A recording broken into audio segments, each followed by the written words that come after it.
اس مجلس کا ثواب مرحومین نثار علی ابن غلام علی شریف، نور النساء شریف، گل رخ ماسٹر، حسین علی ناتھانی، سکینہ ابراہیم، نرجس مرنسا ابن حسین علی، انیس لاکھانی اور باقی رضیہ حسن علی اور مرحوم حسن علی اور عابد لاکھانی اور یوسف علی، نظر علی اور اس کے علاوہ مرحوم عاشق علی اور مرحوم اشربان اور میرے پردادا علامہ حاجی غلام علی۔ بسم اللہ الرحمن الرحیم۔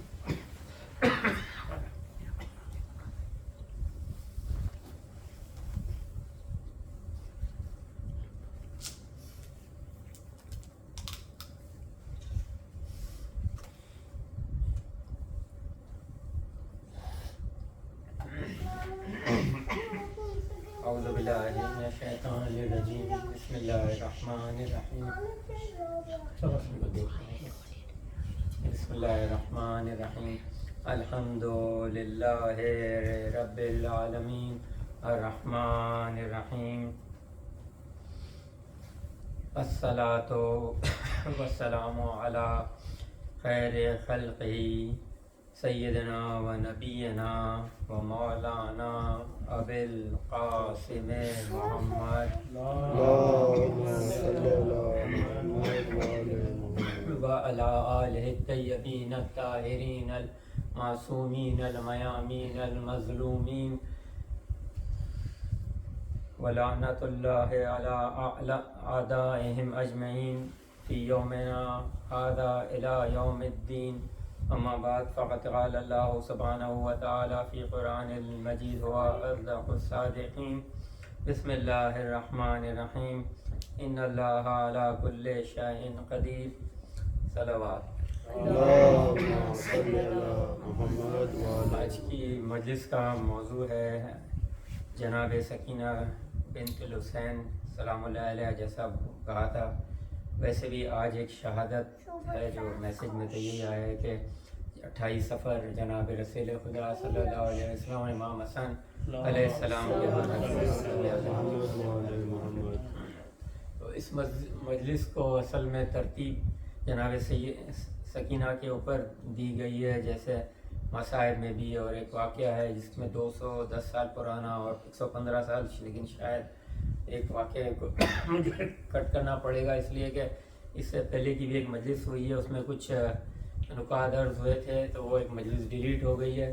تو کچھ لوگوں نے دیکھا کہ ہم نے تو سن لیا، ہم کو مزید کچھ سنانی تھی، جیسے کراچی میں لوگ ہوتے ہیں وہ کچھ دیکھ لیتے ہیں فیس بک وغیرہ پہ، تو کہا کہ ہمیں گھر میں بھی سنانی تھی تو اب نظر نہیں آ رہی، تو میں نے کہا نیکسٹ میں کبھی مجھے موقع ملے گا تو اس بات کو ذرا ریپیٹ کروں گا۔ تو اب وہ مجلس کے کچھ 2 پورشن ہیں، شاید آپ کو ذرا ڈبل لگیں گے، لیکن وہ ایک طرف سے ان کی طرف پہنچ جائے گا، باقی کے جناب سکینہ پہ میں آ ہی جاؤں گا۔ تو ایک درود پڑھ دیجیے۔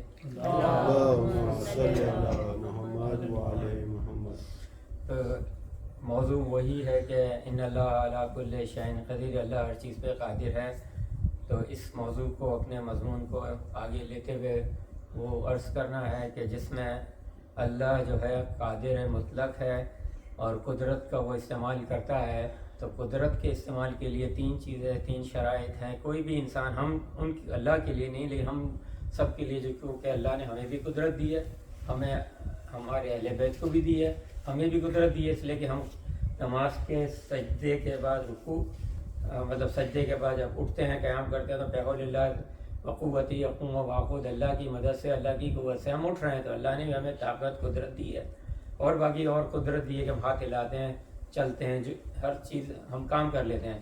اسی طرح اللہ نے اہل بیت کو بھی قدرت دی ہے۔ جب اللہ نے اہل بیت کو قدرت دی ہے تو ظاہر ہے ہمارے موضوع میں مولا علی علیہ السلام آتے ہیں کہ کیا کیا ان کے معجزات ہیں۔ تو اب یہاں پر چونکہ مجلس ہو رہی ہے جناب سکینہ بنت الحسین کی، تو اس مجلس کے حوالے سے جب دادا کے پاس اتنی اللہ نے وہ دی ہے، مطلب اپنا فضل دیا ہے، تو ظاہر ہے پوتی کو بھی دیا ہے، تو ایک اس کے بارے میں اگر موقع ملا تو انشاءاللہ آپ کے سامنے میں حاضر خدمت کروں گا، ذرا ایک درود سے مجھے سہارا دے دیں۔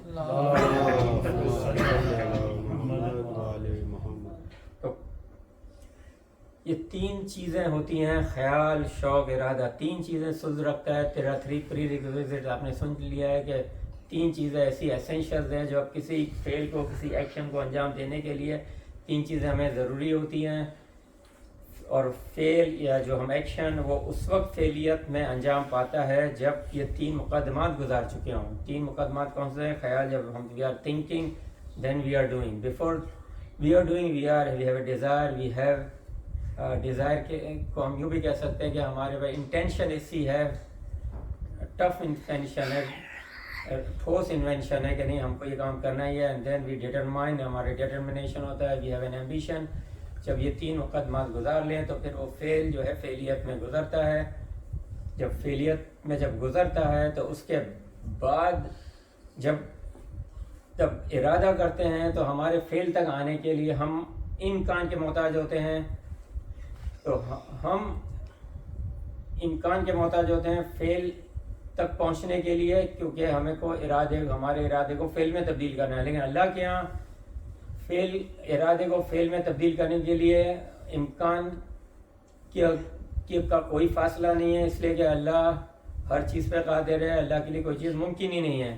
لیکن ہم اگر چاہیں تو ہمارے لیے فعل تک پہنچنے کے لیے ہم امکان کے محتاج ہوتے ہیں۔ اس بات کو ذرا یوں سمجھ لیں کہ میں اس موضوع کو تھوڑا سا آگے بڑھوں گا، یہ ذرا خشک آپ کو لگ رہا ہے موضوع، لیکن ذرا ایک سمجھنے کے لیے کہ اگر ہمارے پاس کوئی مسائل آ جائیں، دنیاوی مسائل آ جائیں، علاقائی مسائل آ جائیں، کوئی اجتماعی، خاندانی، علاقائی، جو بھی مسائل آ جائیں تو سب مشورے دیتے ہیں، اچھے مشورے سامنے آتے ہیں، اور جب مشورے سامنے آتے ہیں تو اچھی بات ہے، بہت اچھی بات ہے کہ یہ کیوں نہیں ہو رہا ہے، ایسا کیوں نہیں کر لیتے، ویسا وہ کیوں نہیں کر لیتے، ایسا ہو جانا چاہیے، ٹھیک ہے۔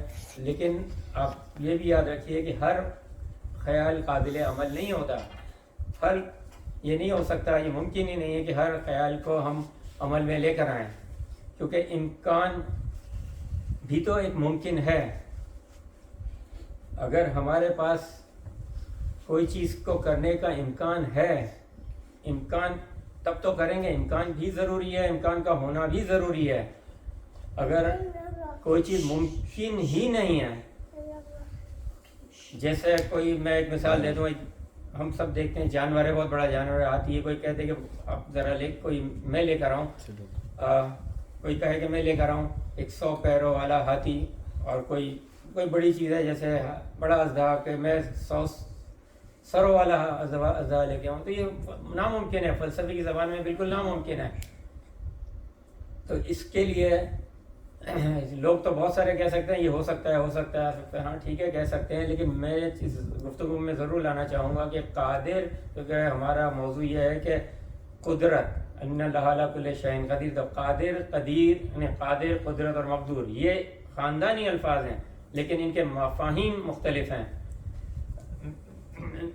اللہ قادر مطلق ہے، ہم تو قادر مطلق نہیں ہو سکتے، ہمیں قدرت تو ہے جو اللہ نے دی ہے، لیکن اللہ قادر مطلق ہے، مطلب مکمل قدرت رکھتا ہے۔ تو اس کے اوپر جو علماء نے بحث کی ہے، جو ڈسکشنز کی ہیں، اس کو علم کلام میں اس کی ایک چھوٹے سے پیرا سے میں آپ کو اپنے نوجوانوں کو، بچوں کو لے کر جاؤں کہ اللہ قادر مطلق ہے، اس کا مطلب کیا ہے؟ اللہ قادر مطلق ہے، اس کا مطلب یہ ہے کہ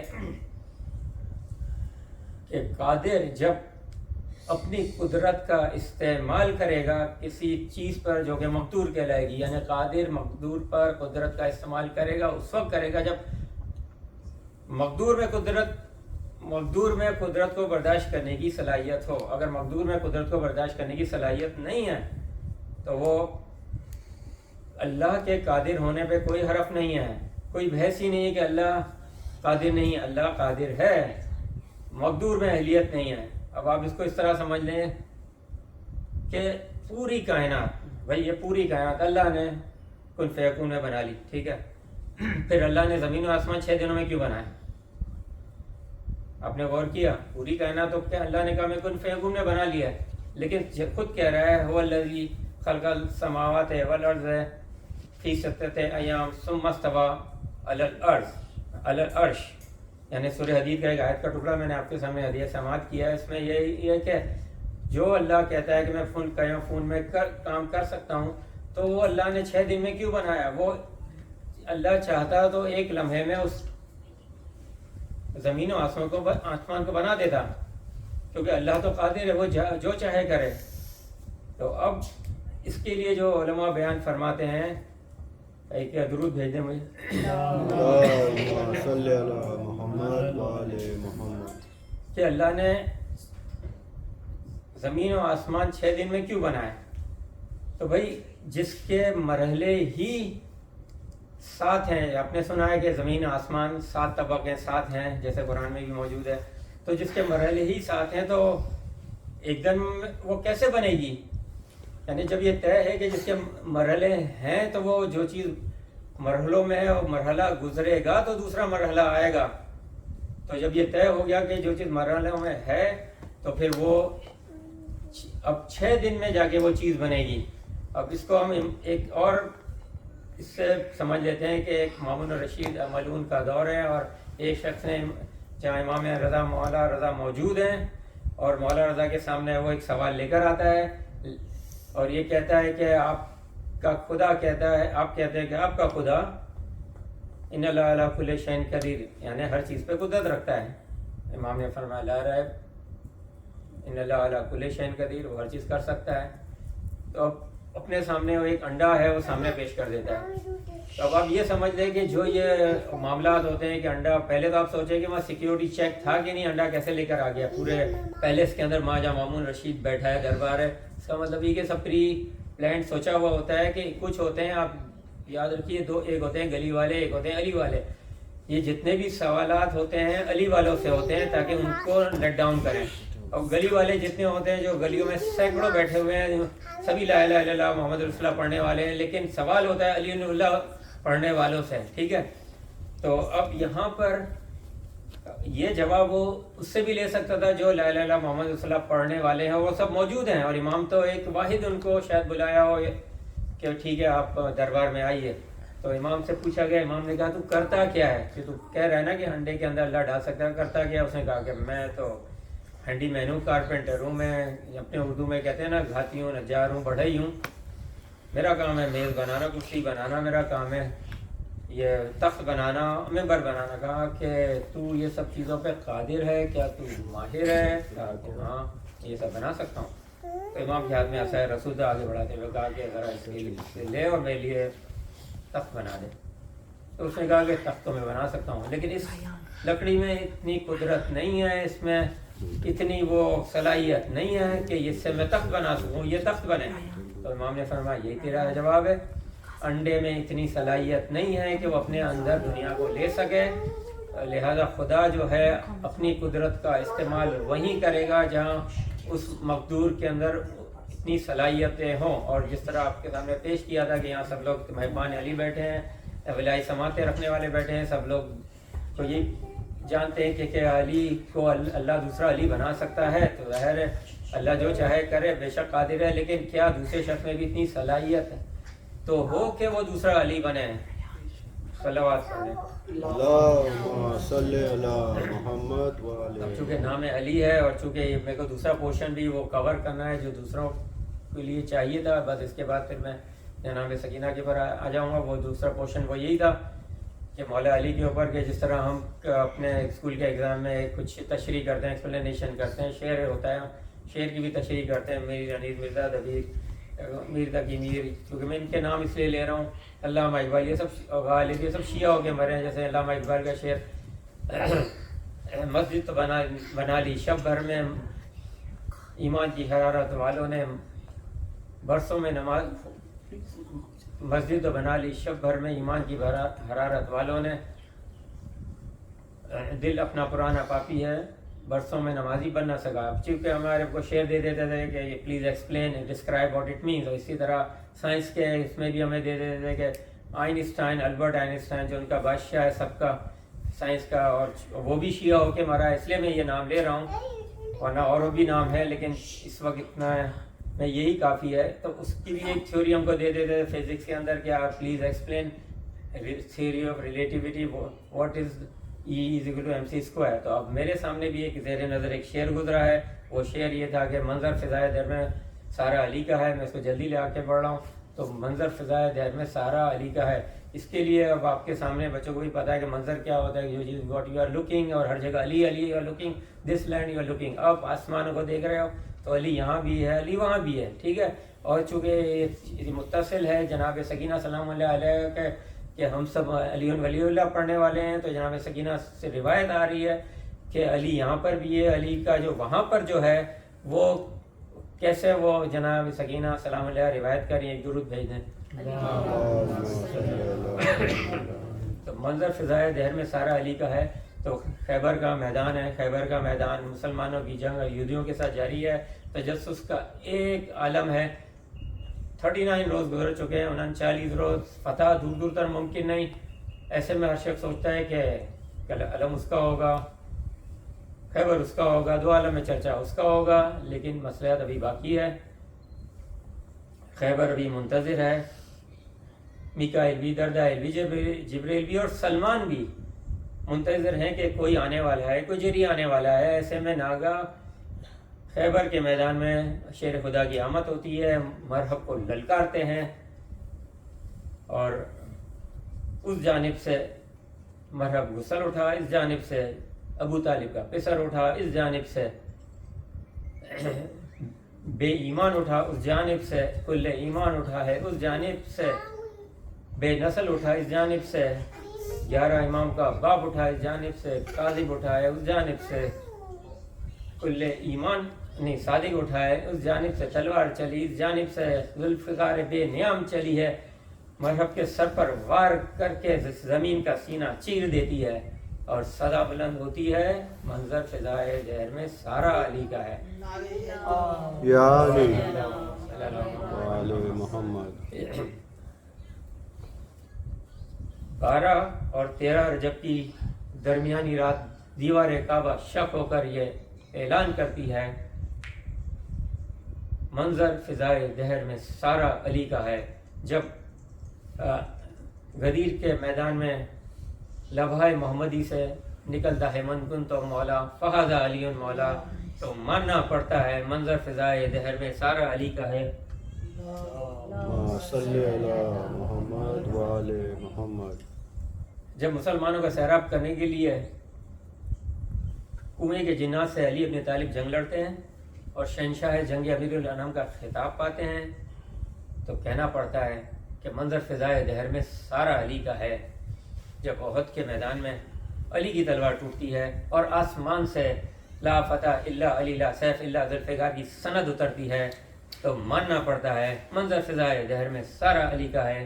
جب ایک سائل ایک مسجد میں ایک سوال کرتا ہے تو اس کو انگشتری خیرات میں دے دیتے ہیں, تو انما ولیکم اللہ کی آیت نازل ہوتی ہے اور ماننا پڑتا ہے منظر فضائے دہر میں سارا علی کا ہے. یعنی ہر جگہ علی ہی علی ہے. علی کا کعبے میں ولادت سے لے کر مسجد میں شہادت تک, باب مدینۃ العلم ہونے سے لے کر سلونی کے دعوے تک, سورہ مومنون کی تلاوت کرنے سے لے کر فزت برب الکعبہ کہنے تک, دوش رسالت پر سوار ہونے سے لے کر دستے رسالت پر بلند ہونے تک, یہی معلوم ہوتا ہے منظر فضائے دہر میں سارا علی کا ہے. اور یہ اس طرح سے ہے کہ میں پورا شعری پڑھ دوں.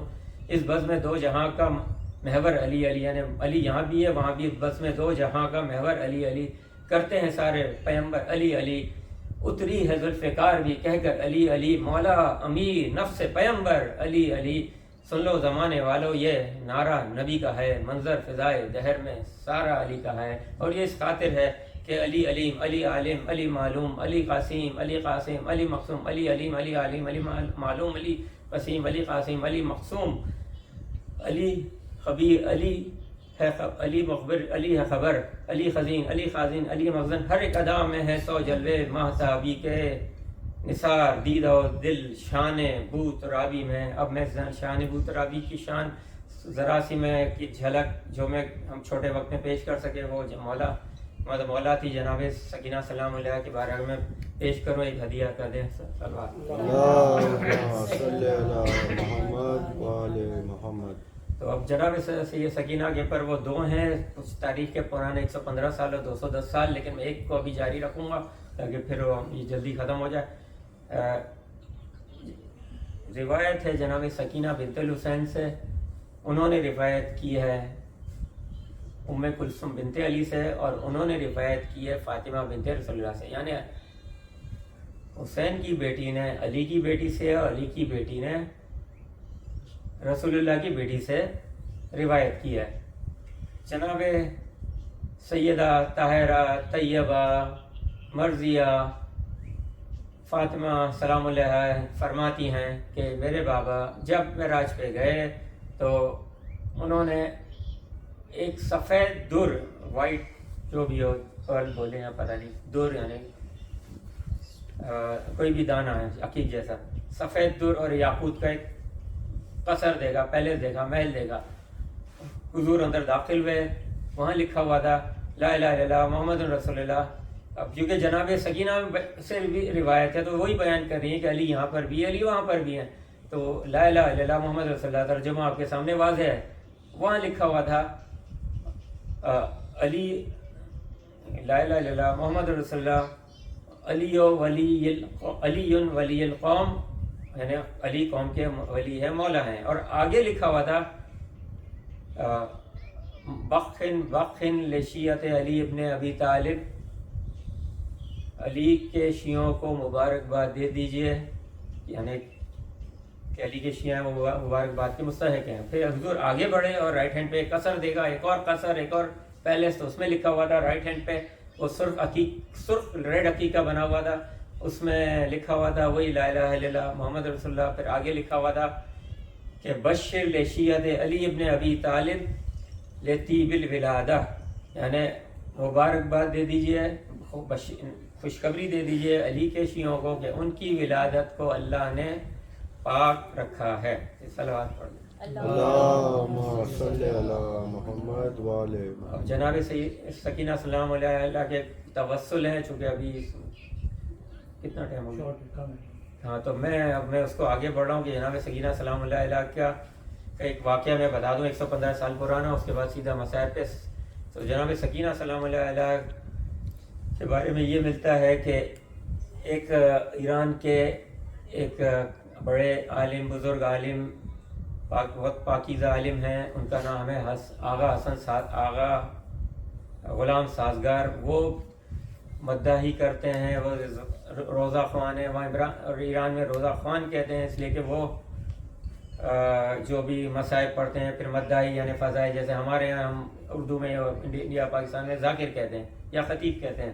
تو وہ بیان فرماتے ہیں کہ میرے پاس سے ایک یہ واقعہ گزرا ہے کہ ایک اور آغا آبشار تھے، وہ بات کریں 115 سال پہلے کی، جس وقت وہ ایران تو تھا، ایران نہیں تھا، وہ فارس تھا۔ ایران آیا ہے، نام بدلا ہے برٹش کے فورس کرنے پہ، شاہ ایران نے تبدیل کیا ہے، 32-34 کی بات ہے کچھ، لیکن آغا آبشار اس وقت اہل فارس کی بات کر رہا ہوں۔ وہ بیان کریں اپنے بارے میں کہ میں مداحی کرنے والا تھا مولا کی، اور جناب سکینہ کی بھی مداحی کرنے والا تھا۔ ایک مرتبہ ایسا ہوا کہ میرے پیر پہ چوٹ لگی، اور وہ چوٹ کا زخم اور جو بیماری ایسی بڑھتی چلی گئی کہ مجھے آخر ایک ہاسپٹلائز ہونا پڑا۔ اور جب میں ہاسپٹل میں تھا تو میں نے دیکھا کہ میرے پیر کے اندر بالکل تبدیلی آ گئی، سوج گیا، پیر نیلا پڑ گیا، بلو ہو گیا ہے، یلو ہو گیا ہے، پیلا پڑ گیا ہے۔ اور پھر ہوتے ہوتے ساری ڈاکٹروں کی اور نرسوں کی ٹیم جمع تھی۔ اب یہ آپ سوچ لیں کہ یہ اس سال 15 سال پرانی بات ہے کہ جب میڈیکل سائنس ظاہر اتنی ترقی نہیں کی تھی، تو ڈاکٹروں نے بولا کہ بھائی میٹنگ کرتے کے دوران انگلش میں بات کر رہے تھے ڈاکٹر اور نرسز سارے، تو وہ کہہ رہے کہ میں اس بات کو سمجھا نہیں کیا کیونکہ انگلش تھی، مجھے نہیں آتی۔ تو اس کے بعد وہ ایک شخص وہاں بھی موجود تھا، اس نے کہا کہ یہ جو ڈاکٹر اور سب آپ کے بارے میں جو بات کر رہے تھے وہ یہ تھی کہ آپ کے پیر میں زہر پھیل چکا ہے اور اس کو کاٹنا پڑے گا۔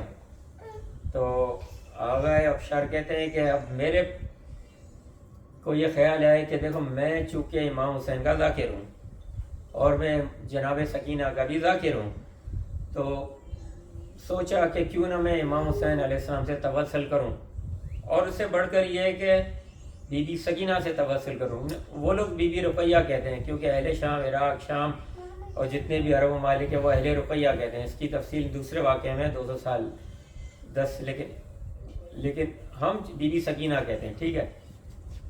وہ کہتے ہیں کہ میں نے سوچا کہ کیوں نہ جناب سکینہ سے توسل کروں، کیونکہ اگر آپ کوئی چیز بڑوں کو کہیے اور اگر وہ آپ کو نہ بھی دے رہے ہوں تو بچے اصرار کر لیتے ہیں. تو میں سوچا کہ بی بی سکینہ سے، حسین کی ایک خانوادے کی ایک بیٹی سے میں توسل کروں تاکہ وہ اپنے بابا سے کہیں کہ مجھے شفا عنایت فرما دے. اچھا، وہ ابھی ہاسپٹل میں ہے، بیڈ پہ ہے. اس نے کہا کہ میرے پاس جو اشعار تھے آغا سامیدی کے ایران کے بڑی مشہور، وہ گزرے ہیں، ایک بزرگ گزرے ہیں، ایک شاعر گزرے ہیں جنہوں نے 30 سے زیادہ بند کا ایک وہ مرثیہ کہا ہے جس میں انہوں نے جناب سیدہ کے اوپر مرثیہ گوئی کی ہے. تو ان کا سامیدیہ پارک آج بھی مشہور ہے. نہیں مطلب آج بھی ان کی قبر بھی موجود ہے. میں اس لیے کہہ رہا ہوں قبر بھی موجود ہے اس لیے کہ ہمیں پتہ ہے کہ آج کل جو قبر موجود ہے 25 سال کے بعد تو کوئی نہیں جانتا، بلکہ 10 سال کے بعد بھی کوئی نہیں جانتا. وہ 115 سال 116 سال پرانی بات کر رہا ہوں کہ موجود ہے، لوگ جاتے ہیں. تو ان کے جو اشعار تھے بھلا میں نے ان کو دہرانا شروع کر دیا کیونکہ میں ایسی رقت میں تھا، میں نے دہرانا شروع کر دیا. اس کے اشعار جو ہے بند، اس میں تو 2-4 میں آپ کو پیش کر دوں. بود در شہر شام از حسین دختری، بود در شہر شام از حسین دختری، آسیہ فطرتی فاطمہ منظری، تالیہ مرمی ثانی حاجری، عفت کردگار عصمت اکبری. اور آخری مصرع یوں ہے، او در سے سال عقل 40 سال داشت. بود در شہر شام از حسین دختری، شہر شام میں ایک حسین کی دختر تھی. آسیہ جیسی وہ فطرتاً تھی، فطرت میں آسیہ تھی یعنی فرعون کی زوجہ، اور جناب فاطمہ زہرا سلام اللہ جیسی وہ دیکھنے میں لگتی تھی. باوقار تھی وہ مریم کی طرح، اور حضرت حاجرہ جو حضرت اسماعیل علیہ السلام کی والدہ ہیں ان کی طرح وہ دوسری لگ رہی تھی.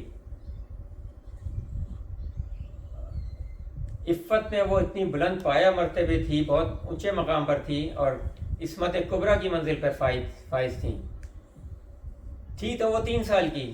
ادھر سے سال عقل سال داشت تھی تو 3 سال کی، لیکن اس 3 سال کے برس میں وہ 40 سال کی عقل رکھتی تھی. تو اب کہا گیا، تشریح کی لوگوں نے کی، وہی میں نے تشریحی بات کی، شیئر کی، ایک ایکسپلینیشن جو آپ کے سامنے ابھی گزرا. تو وہ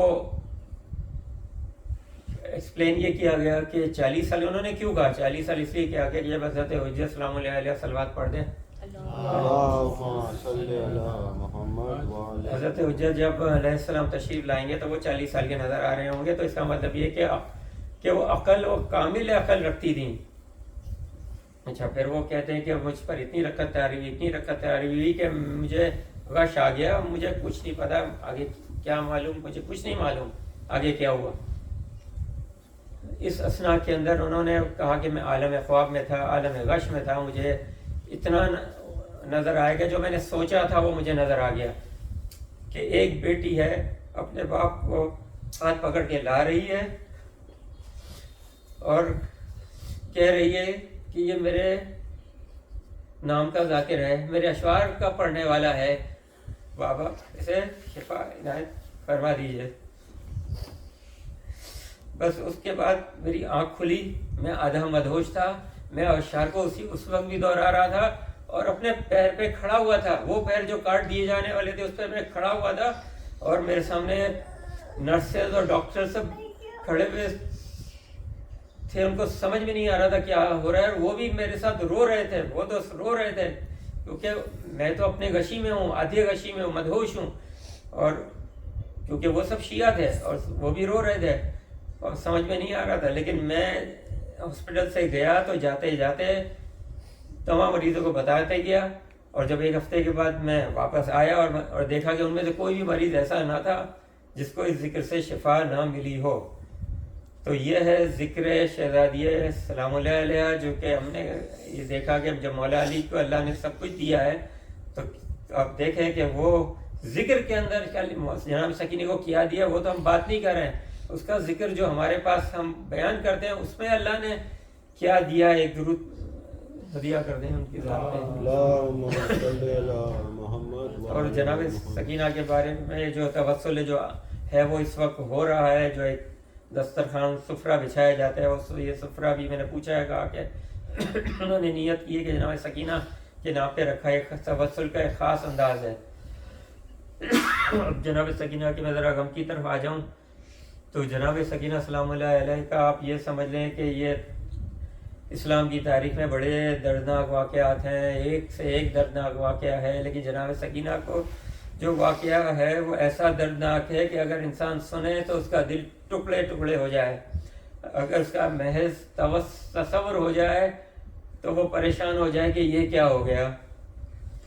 تو جناب سکینہ سلام علیہ کے بارے میں آپ یہ دیکھ لیں کہ وہ بی بی جس کا دادا یہ سکھلا گیا کہ آپ یہ سوچیں کہ کوفہ ہے، علی کا دور اقتدار ہے، علی کوفے میں ہیں، بچے ان کے پاس آ رہے ہیں اور علی نے ان کو کے پاس شہد بھی آیا ہوا ہے، علی تمام بچوں کو، یتیم بچوں کو بلایا ہوا ہے اور علی سب کو شہد بانٹے جا رہے ہیں، پیالے میں بھر بھر کے بچوں کے ساتھ کھیل رہے ہیں تاکہ یتیمی کا داغ نہ کسی کو ظاہر ہو. اور علی سب شہد بانٹ رہے ہیں اور بچوں کو کھلا رہے ہیں، ہنسا رہے ہیں، ان کے ساتھ ہنس رہے ہیں، ان کے نخرے، ان کے ساری جو بھی بچوں کے ہوتے ہیں سب برداشت کے مطلب ان کے ساتھ گھل مل رہے ہیں. تو وہ علی جب بچوں کو بانٹتے سب بچے شہد دیے چلے گئے اور بچے چلے گئے تو اب علی وہی علی جو سب کے ساتھ ہنس رہے تھے، ان کو ہنسانے کے لیے ہنس رہے تھے، تو وہی علی سر جھکا کے بیٹھ گئے اور چند دیر تک وہ بیٹھے رہے. اور اب علی کے پاس جو اصحاب تھے وہ سوچ میں پڑ گئے کہ علی کسی سوچ میں ہیں. تو ایک اصحاب میں سے ایک نے جرأت کی، یا امیر المومنین. تو علی نے فوراً سر کو اٹھایا، دیکھا آنکھوں میں آنسو تھے، بلکہ جو جب کی تو آنکھوں کے آنسو موتی بن کر ریش مبارک سے ہوتے ہوئے دامن مبارک پر گرنے لگے. ایک گلوگیر آواز میں، ایک بھاری آواز میں انہیں دیکھا اور کہا کہ دیکھو میں آپ کو نصیحت کرتا ہوں کہ کسی بچے کو کلیجے سے مت لگانا، اس کو پیار مت کرنا اس بچے کے سامنے جس کا باپ مر گیا ہو، ورنہ اس کا درد یتیمی تازہ ہو جائے گا. تو اب تو اہل بیت کی تعلیمات جانتے ہیں کہ جس گھرانے میں یتیموں کا ایسا احترام ہو، کیا یہی انصاف ہے کہ اس گھرانے کے بچے تازیانے کھائیں، تماچے کھائیں؟ کیا یہی انصاف ہے؟ آپ سوچیں کہ سکینہ جو گھر بھر کی چہیتی تھی، کبھی عباس کی گود میں رہی، علی اکبر کی گود میں رہی، حسین کے سونے پہ سینے پر سوئیں، وہی سکینہ 10 محرم کا وقت گزرتے شام ہو گئی اور کیا وقت سکینہ پر آ گیا کہ نہ عباس تھے، نہ قاسم تھے، نہ محمد تھے، نہ علی اکبر تھے، نہ وہ سینہ تھا جس پر سوئیں. تو بس آپ سوچیں کہ کیا وقت آ گیا، کیا رہ گیا سکینہ کے پاس جو کسی آپ نوحے میں سنتے ہیں، کیا رہا؟ خیموں میں صرف اداسی رہ گئی، رونے کو صرف محمد کی نواسی رہ گئی. تو آپ دیکھیں جو سکینہ کے پاس کیا رہ گیا؟ کان زخمی تھے، رخسار نیلگو تھے، خیمے جل چکے تھے. اس کے بعد صرف یہی نہیں، سکینہ کا سفر یہ جو چل رہا ہے، اس کے بعد کوفہ سے یعنی کربلا سے کوفہ سے شام اور کربلا سے کوفہ سے شام، یہ سارے سفر کے اندر آپ دیکھیں مسائب جھیلتے اذیتیں اٹھاتے دیکھیں ٹو ڈیماسکس زندان شام میں آئے. دے لینڈڈ دیئر. کوئی اتنی آسانی سے لینڈ نہیں کیا ہے، کوئی ایروپلین کی لینڈنگ نہیں تھی. یہ وہ راستہ تھا جس میں سکینہ نہ صرف گرتی تھی بلکہ زبردستی گرایا جاتا تھا.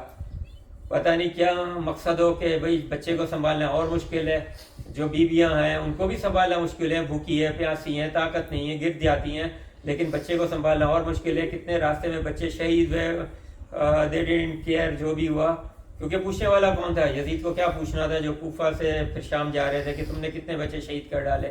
اس کو تو یہی تھا کہ اہل بیت کا سارا خاتمہ ہو جائے، یہی تو اس کا مقصد تھا کہ آل محمد کا خاتمہ کربلا ہی میں کر دوں، بس اللہ کو ایک بچانا تھا عابد بیمار کو۔ تو وہ جس مصیبت میں جناب سکینہ جو اذیتیں سنبھالتے ہوئے، جو اونٹوں سے زبردستی گرائے جانے پر بھی اس اذیتیں اٹھاتی رہی، اس کے بعد جب شام میں آئی، زندان شام میں آئی، تو اس کے الگ مسائب، اور اس کے مذاہب کچھ نہیں بیان کر سکتے جو ہم بیان بھی نہیں کر سکتے، تو اتنا تو ضرور بول سکتے ہیں، یا رب کوئی معصومہ زندہ میں نہ تنہا ہو۔ جو 4 سال کی بچی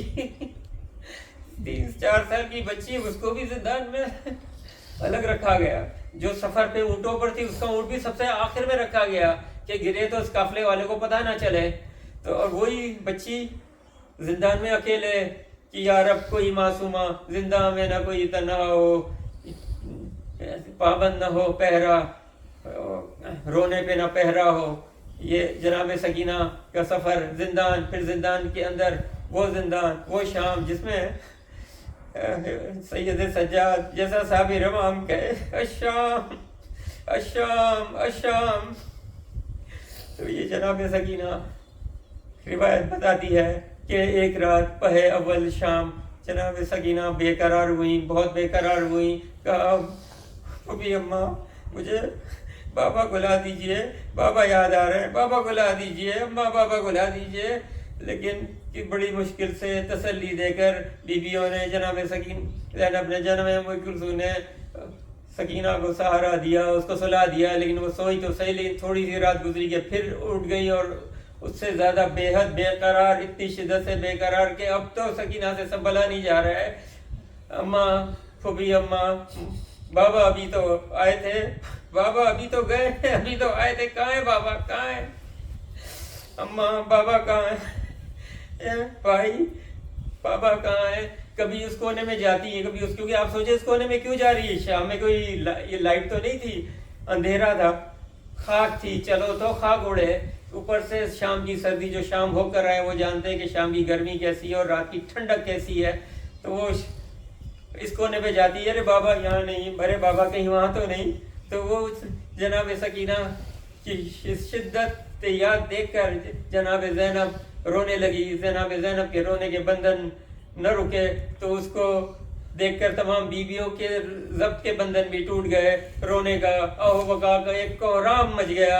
یزید تک خبر پہنچی، آوازیں آئی، اس کی نیند میں خلل پڑا، اس نے کہا کہ دیکھ، بلا بھیجا کسی کو، دیکھو یہ کیا ہے، کیا ہو رہا ہے۔ تو اس کو معلوم ہوا کہ حسین کی بچی نے ایک خواب دیکھا ہے، اور اس شدت سے بے قرار ہے، اس کی وجہ سے سارے بیویاں، پورا زندان اس وقت رو رہا ہے۔ تو لیجیے، اب انتظام ہوا، یزید نے کہا کہ حسین کا کٹا ہوا سر بی بی سکینہ کو بھیج دو۔ تو سوچئے کیا یتیموں کے لیے اس طرح سے تسلی دی جاتی ہے کہ کٹا ہوا سر بھیج دو؟ مگر عزادارو، شام کے رات کے پچھلے پہر زندان کا دروازہ کھلا، شمع کی زد روشنی اندر داخل ہوئی، ایک خوان تھا جس پر کپڑا ڈھکا ہوا تھا، سکینہ کے سامنے رکھ دیا گیا اور کپڑا ہٹا دیا گیا۔ سکینہ نے خوان کو دیکھا، چہرے کو دیکھا، پہچانا، ارے یہ تو بابا کا سر ہے، فوراً گلے سے لگا لیا، کہا بابا بابا، میرے بابا، آپ کہاں ہیں؟ آپ تو ابھی آئے تھے، آپ کہاں ہیں؟ آپ تو ابھی صحیح تھے، آپ کا سر ابھی کس نے کاٹا؟ اے میرے بابا، وہ بابا بابا کہتے، روتے روتے اس کی آواز دبنا شروع ہوئی، اور سکینہ نے اپنا سر خاک پہ رکھ دیا۔ جناب زینب نے اس خیال سے کہ بچی بے ہوش ہو گئی ہے، چاہا کہ سر لے لے، جب جو سر جسم پہ ہاتھ رکھا تو کہا سید سجاد آنا، یہ دیکھنا کہ سکینہ ہمیشہ کے لیے چلی گئی ہے، اپنے باپ کے ساتھ چلی گئی ہے۔ لیکن عزادارو، زندان شام ہے، وہاں پر بھی سکینہ کا تابوت بالکل نہیں اٹھا۔ ارے یتیمہ کا تابوت کون اٹھاتا؟ عابد بیمار، بھائی ہاتھوں میں ہتکڑیاں ہیں، ماں بھی قید ہیں، حسین کا باپ کا سایہ سر پر نہیں ہے، عباس ہوتے، حسین ہوتے، تو یقیناً تابوت بھی اٹھتا. لیکن جناب سیدہ آپ آئیے ہماری مجلسوں میں, ہماری خاص کر عورتوں کی مجلسوں میں ہماری بہنیں, ہماری مائیں ضرور اس بات کا خیال رکھتی ہیں کہ جناب سکینہ کو یاد کیا جائے, ان کا تابوت اٹھایا جائے. اور جناب سیدہ ابد واللہ مان یا زہرا مان ننسا حسینہ, یا زہرا ہم قسم کھا کر کہتے ہیں اللہ کی کہ ہم آپ کے حسین کو نہیں بھولیں گے, نہ حسین کو بھی نہیں بھولیں گے, اور یہ تابوت سکینہ ہے اس کو بھی ہم اٹھانا نہیں بھولیں گے. آپ آئیے اور ہماری بہنوں کا اور ہم سب کا عرصہ قبول کیجئے, ہماری عزاداری قبول کیجئے. لعنت اللہ علی القوم الظالمین وسيعلم الذين ظلموا أي منقلب ينقلبون. یا اللہ جناب سکینہ کے سلام اللہ علیہ کے واسطے سے ہم سب کی جتنے بھی یہ لوگ یہ موجود ہیں اور جو بعد میں سنیں گے اور جو نہیں بھی سنیں گے, اور دنیا بھر میں جہاں پر بھی ہمارے ہیں ہمارے جو جاننے والے اور نہ جاننے والے اور مولا کے محبان ہیں, سب کی حاجتوں کو پورا فرما, ہمارے محرومین کی مغفرت فرما. اور یہ جو اسلام اور شرک کی جو جنگ ہو رہی ہے آپ کو سب پتہ ہے, جو اس دنیا میں باہر ہو رہا ہے, اللہ امام کے ظہور میں تعجیل فرما اور جنگ میں مومنین کو کامیابی نصیب فرما. اللہم صلی اللہ علیہ وسلم.